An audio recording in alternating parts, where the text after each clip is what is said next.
Hi guys, gusto niyo ba tumingin ng fish ko, yung kulay red? Let's see guys. Gusto niyo ba tumingin? Let's go! Dito na tayo. Saan ba yung fish?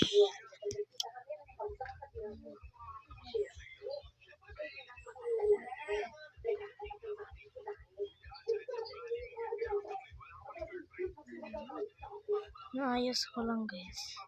Kasi akong lagyan ng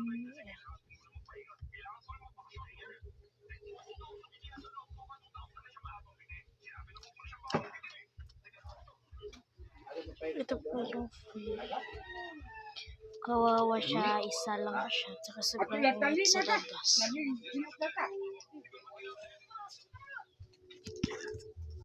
Kita niyo yaman yun guys. Ate, ano ka ba dyan? Dyan ka lang yan. Ang alam mo, harot-harot. Ito na ako guys. Kasi ang ano. Wait lang. Bye.